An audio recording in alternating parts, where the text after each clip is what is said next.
Folks, g'day. I've been a football fan all my life. The World Cup, on every 4 years, is the best global sporting event. If you didn't already know, the latest instalment is underway in Qatar, the first one ever held in the Middle East. And it's already been hijacked by hypocrites and virtue signallers. England is a case in point.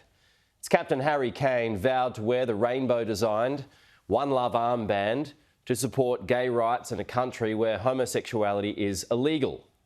Come hell or high water, the England captain would wear the armband and its players would support it in defiance of those heartless FIFA crooks and the ruthless Qatari government.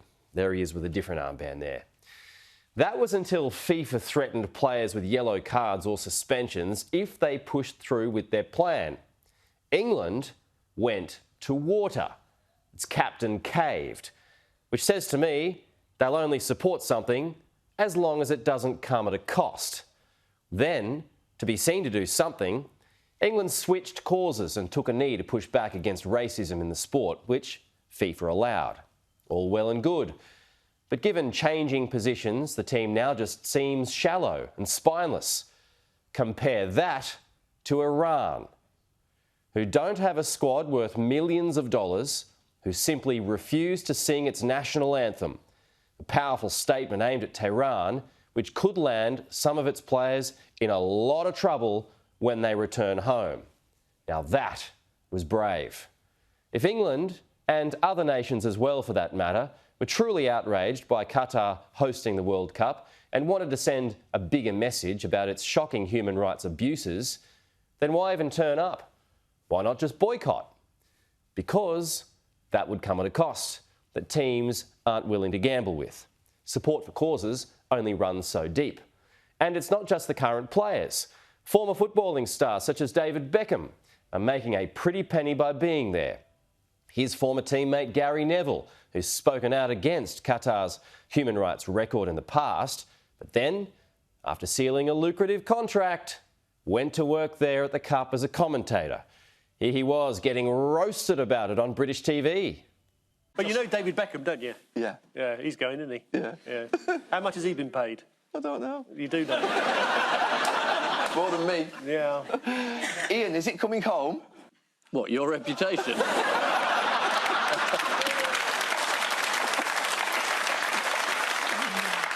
The others have been very gentle with you, Gary, but I mean... Thanks, Ian. The elephant in the room is still there. I mean, you're commentating there, aren't you? Yeah, I'm commentating there. And what's the defence? Football term. I'm commentating there. Well, you've got a choice, I think, haven't you? What, going or not going? Well, my view always has been that you either highlight the issues and challenges in these countries and speak about them, or you basically don't say anything, you stay back home and don't go. And I've always said we should challenge them. There's another option. You stay at home and highlight the abuses. You don't have to go and take the Qataris' money. It's not just Gary or David. Pop stars such as Robbie Williams, who've also been a vocal supporter of LGBTQ rights in the past, turns up to play a gig in Qatar. The hypocrites are everywhere, good people. As well-intentioned as these protests are, they're feeble and pointless in this moment. And who are they actually for? Who's really the audience? Qatar is not going to change its position. The time to protest was 12 years ago. What's everyone been doing for the past 623 weeks?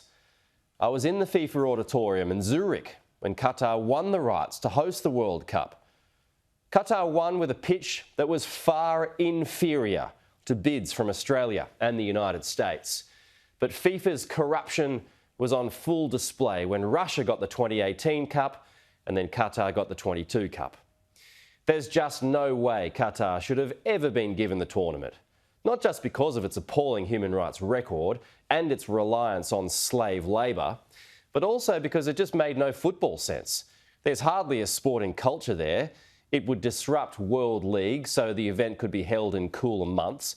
And as we've already seen, major stars have had to pull out through mid-season injuries.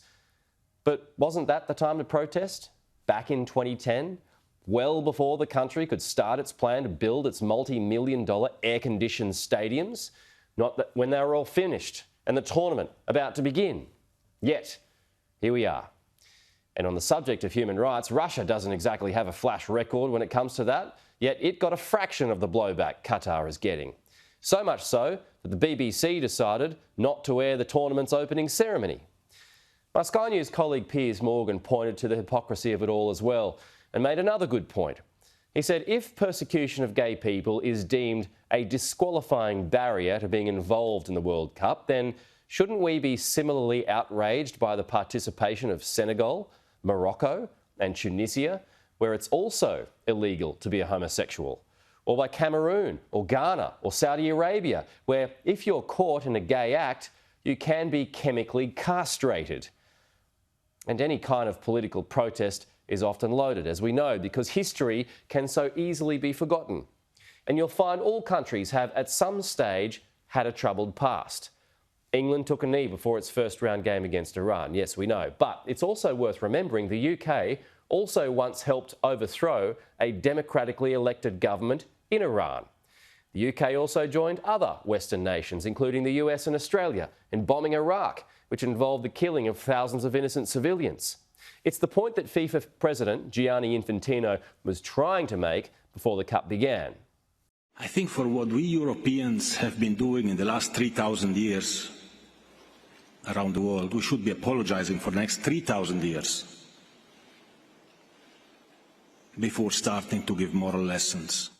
Although I don't agree with his execution here, because it suggests that while one group of people did something wrong, that means it's okay for others to do, I do understand what he's trying to say, and he does have a point. Now, I am no fan of FIFA. It's as corrupt as they come. And of course, it's going to defend Qatar after making it a host nation. But in defence of its position on political protests, there is a reason why it doesn't allow them, because it then sets a precedent. For example, if these protests were allowed to take place in Qatar, what happens in the next World Cup, to be held in the United States? What will countries who are not allies of the US do or say? You can imagine, right? They call it the world game, folks. Not all countries have the same beliefs. What is a view in London or LA or Sydney is not always a view shared in Riyadh or Belgrade or Dakar. The sport is supposed to bring together people of different backgrounds, of different views and different cultures to just enjoy a beautiful game. So, with all of that said, park the politics on the bench and just play football.